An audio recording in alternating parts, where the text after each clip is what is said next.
حضرت خضر یه وقتی داشت میرفت، یه کسی آمد از او تقاضای و کمک کرد. گفت ندارم. گفت تو رو به وجه خدا قسمت میدهم، من آثار خیر و نیکی را در چهره تو میبینم، به وجه خدا قسمت میدهم مرا کمک.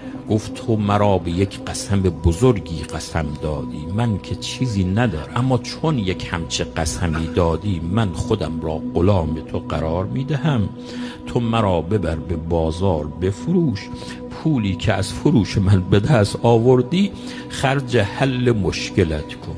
گفت چی میگی؟ گفت همین که گفتم. مگه تو مرا به وجه رب قسم ندادی؟ من نمیتونم از این قسم بگذرم. تو رو قسمت میدم به وجه رب که مرا ببر به بازار بفروش. حضرت خضر افتاد جلو، اینم پشت سرش بردش تو بازار غلام فروش ها. آی غلام داریم. فروختش به 400 درهم. پولا رو گرفت و رفت. اون کسی که شد صاحب خضر او رو گرفت و برد خونه. دیده خیلی آدم جلیل القدری، پیر مردم هست، نورانی هم هست. جرأت نکرد بهش کار بگه. گفت های من تو صاحب من شدی، من غلام تو شدم، و یه دستوری به من بده، یه کاری از من بخوا. گفت آخه من حیا میکنم. گفت نه حیا نکن، من همه کار بلدم. و اگه میتونی آجرا رو از اینجا منتقل کن به اونجا. آجرایی بود که 6 نفر در یک روز از صبح تا شب میخواست جمع بشن، اینا رو جابجا کنن، تازه تموم نمیشد. به 1 ساعت تمامی آجرا رو جابجا کرد. تعجب کرد. گفت تو که هستی که یک همچه قدرتی خدا به تو داد؟ تو بعد از این امین خانه من باش، من میخوام برم یه سفری، تو فقط مدیریت کن کارهای زندگی من. گفت نه اگه کاری هم داری بگو. گفت حالا اگه وقت کردی چند تا خش رو برای من بزن، من میخوام یه بنایی بسازم. نقشرم گفت. رفت مسافرت، برگشت دید این تمام خشتا رو زده، ساختمونم بنا کرد. گفت تو رو به اون خدایی که این قدرت را به تو داده قسمت میدم، خودتو معرفی کن، تو که هستی؟ و من خضر معروفم.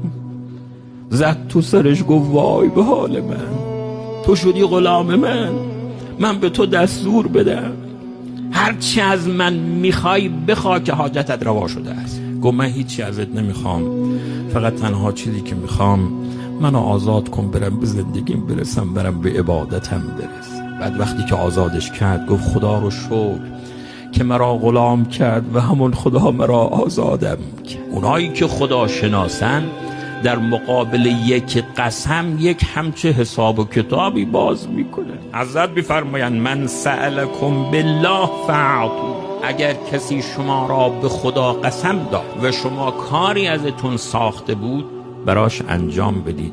حالا بینی و بین الله میدونید امام زمان ما را قسم داده به حق خدا، به حق جدش رسول خدا، به حق اجدادش. آی شیعیان منو کمک کنید، من تنها.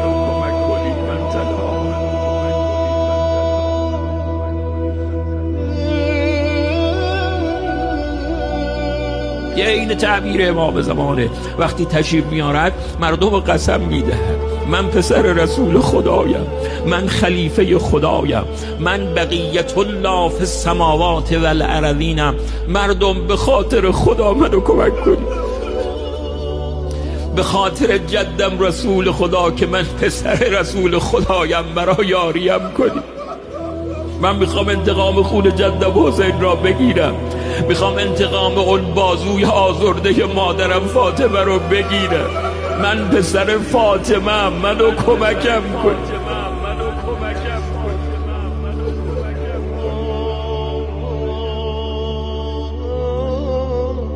شیعیان منو کمک کنید، من تنها.